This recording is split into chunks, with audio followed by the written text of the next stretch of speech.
राष्ट्रीय राजमार्ग 19 पर स्थित बघोला गांव में जो कर्व है वह काफी खतरनाक कर्व है और बघोला गांव की आबादी उस राजमार्ग के दोनों तरफ बसती है।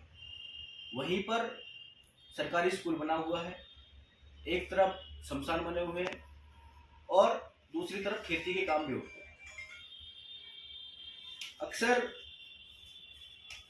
इस रोड को पार करने में बघोला गांव के लोगों ने अब तक काफी जोखिम उठाया, काफी नुकसान उठाया।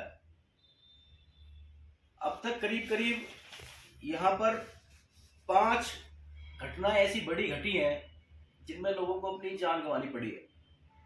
अभी रिसेंटली होली वाले दिन नील मेंबर, जो पंचायत मेंबर थे, डिस्ट्रिक्ट पंचायत के मेंबर थे, 48 साल उनकी उम्र थी, उस रोड को पार करते समय उनकी दुर्घटना में मौत हो गई।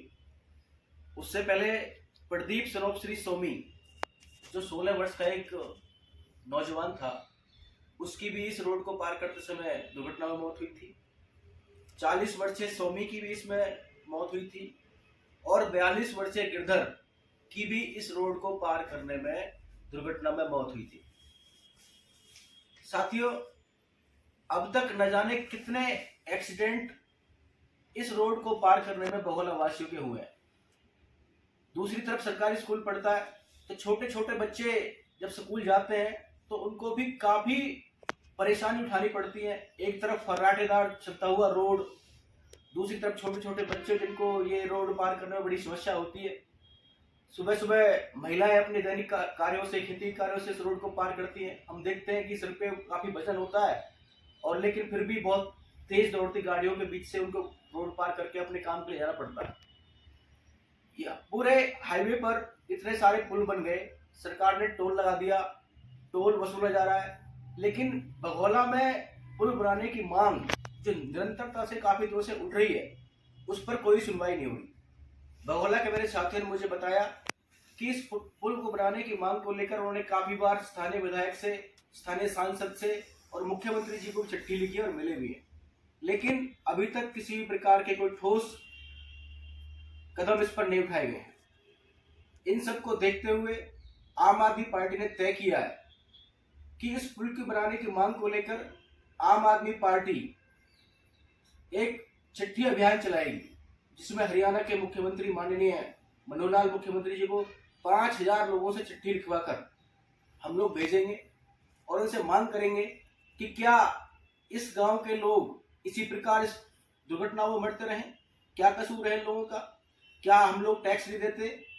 जब पूरे राजमार्ग पर पुल बन गए तो इस गांव पर क्यों नहीं?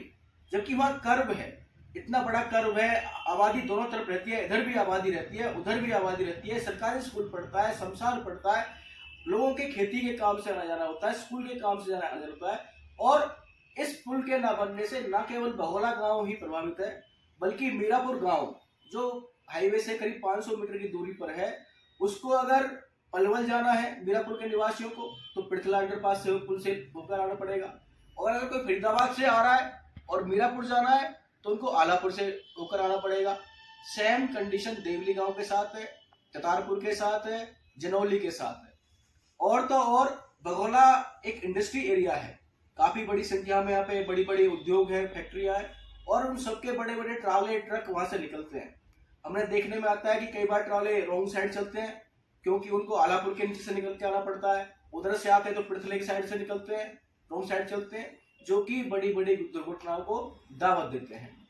हम आपके माध्यम से बघोला गांव की, देवली गांव की, कतारपुर की, मीरापुर की, जनौली की, समस्त गांवों की ये मांग सरकार तक पहुंचाना चाहते हैं कि सरकार इस पुल की मांग को जल्दी से जल्दी पूरा करे, इसको बनाने का काम करे, और आम आदमी पार्टी हस्ताक्षर अभियान चलाकर कम से कम 5000 लोगों के द्वारा चिट्ठी लिखकर मुख्यमंत्री को सौंपेंगे और उनसे मांग करेंगे कि यहाँ पर हम हादसों का शिकार नहीं होना चाहते। अब हमारे पास इस संख्या में लोग नहीं है कि हम उनको यहाँ पर मरवाएं। कल मैं जब बघोला गांव गया, मुझे पता चला एक खान साहब जो रोड क्रॉस कर रहे थे, अपनी दोनों टांगे उसमें गवा बैठे। इसके जिम्मेदार कौन है? वो आदमी भी टैक्स देता है, बगोला भी टैक्स देता है, सारे गांव टैक्स देते हैं, रोड टैक्स भी हम दे रहे हैं। इन्होंने टोल टैक्स तो लगा दिया लेकिन सुविधाएं पूरी नहीं की। और मैं आपकी जानकारी के लिए बता दूं कि जहां जहां पुल बने हैं हाईवे पर भी, पृथला के पास आप देखेंगे, पृथला से जब वापस आप गांव से पलवल आओगे तो टूटा हुआ है रोड बीच में, उस पर कोई सुनवाई नहीं होती है। देवली में अंडरपास जो बनाया है, रेलवे का अंडरपास जो बनाया है, उसके नीचे भी पानी भरा रहता है। पता नहीं भगवान जाने कौन से इंजीनियर ने उसको पास किया। 8 फुट पे वो चौबा है पानी का। 8 फुट के चौबे के बाद आप 32 फुट गहरा जब अंडरपास बनाओगे तो पानी तो निकलेगा ही। 4 साल उसको बनने में हो गए, अभी भी वो फेल है। आज भी ग्रामीणों को उतनी समस्याएं उठानी पड़ती है। तो आज हमारा मकसद यही था कि सरकार को चेताना कि अगर सरकार ये काम नहीं करती है तो आम आदमी पार्टी आज से हस्ताक्षर अभियान चलाकर 5000 चिट्ठियां, इस प्रकार की चिट्ठी हम लोगों ने बनाई है। इस चिट्ठी में हमने माननीय मुख्यमंत्री जी को लिखा है और 5000 लोगों से चिट्ठी बनवाकर हम माननीय मुख्यमंत्री जी को भेजेंगे। अगले 1 महीने के अंदर ये चिट्ठियां हम मुख्यमंत्री जी को भेजने वाले हैं। और अगर फिर भी इस पर कोई ठोस कार्रवाई नहीं हुई तो फिर बड़े आंदोलन के लिए सरकार तैयार रहे और जो भी होगा सरकार उसके लिए जिम्मेदार होगी। कौशल जी, आपने जो 5 लोगों के नाम बताए